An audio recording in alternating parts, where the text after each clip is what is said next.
सध्या महाराष्ट्रामध्ये रिक्षा आणि टॅक्सी चालकांची लगबग सुरू आहे। परवाना किंवा मीटर कॅलिब्रेशनसाठी नाही, तर आपली भाषा कॅलिब्रेट करून घेण्यासाठी। कारण राज्य सरकारनं रिक्षा टॅक्सी चालकांना मराठी शिकण्यासाठी घालून दिलेली मुदत 2 आठवड्यांवर आली आहे। त्यामुळे मराठीच्या शिकवणी वर्गामध्ये प्रचंड लगबग बघायला मिळते। कसं चालू आहे अमराठी चालकांचं शिक्षण, बघूया या स्पेशल रिपोर्टमध्ये। क क कोंडीचा, ख ख खाकीचा, ग ग गर्दीचा, घ घ घाईचा। ही बाराखडी शिकण्यासाठी राज्यातल्या अमराठी रिक्षा चालकांनी टॉप गिअर टाकलाय। कारण राज्य सरकारने आखून दिलेली 16 ऑगस्टची डेडलाईन जवळ येते।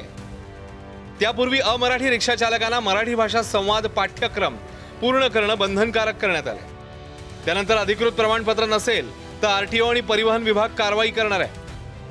मराठी भाषेसाठी सुरू असलेल्या प्रशिक्षण वर्गाची 114 संख्या आहे। 1670 शिक्षक चालकांना मराठी भाषेचे धडे देत आहेत। गेल्या 2 महिन्यात 47,000हून अधिक अमराठी रिक्षा आणि टॅक्सी चालकांनी हे प्रशिक्षण पूर्ण केलंय।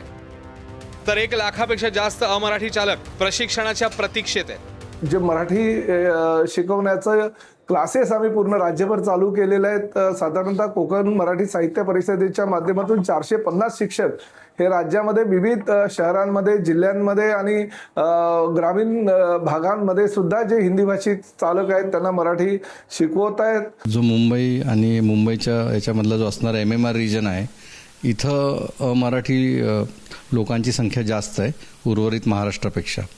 आणि त्या अनुषंगाने आपण प्रमाण पाहिलं तर आत्तापर्यंत 1 लाख लोक ऑलमोस्ट झालेले आहेत। आणि माझा एक असा अंदाज आहे की आणखीन एक 25,000 ते 30,000 लोक 15 ऑगस्टपर्यंत पूर्ण होतील। त्यानंतर म्हणजे ऑनलाईन प्रशिक्षणसुद्धा अवेलेबल आहे। यामुळे बरीचशी संख्या कव्हर होईल आणि 15 ऑगस्टपर्यंतची मुदत मात्र दिलेली आहे। अमराठी चालकांचा या वर्गाला चांगला प्रतिसाद मिळत असल्याचं त्यांचे गुरुजन सांगतायत। आमच्या इकडे रेग्युलर क्लासेस चालतात। आमच्या इकडे 5-6 टीचर्स आहेत ज्या ॲडमिशन फॉर्म भरून घेतात। त्यानंतर त्यांना शिकवलं जातं।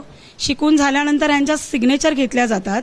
त्यांना 3 क्लास बसायचं असतं, 5-5 वाक्य शिकायची असतात।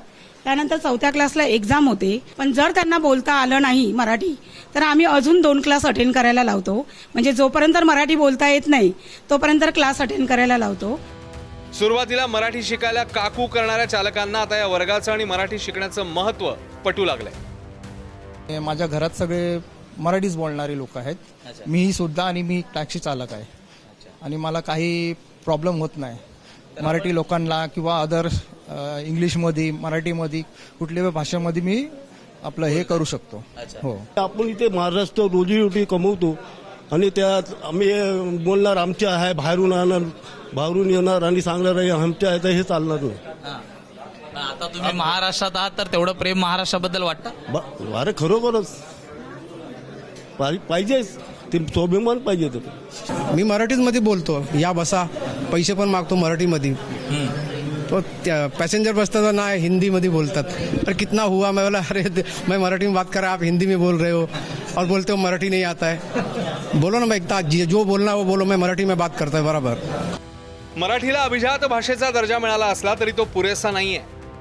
अमृताशी पैजा जिंकणारी भाषा टिकवण्यासाठी आणि ती वाढवण्यासाठी असे उपक्रम निश्चितच हातभार लावणारे आहेत। आता 16 ऑगस्ट पासून राज्यातले सगळे रिक्षा आणि टॅक्सी चालक मराठीतून बोलतील अशी अपेक्षा करूया। सूरज सावंत, ABP माझा, मुंबई।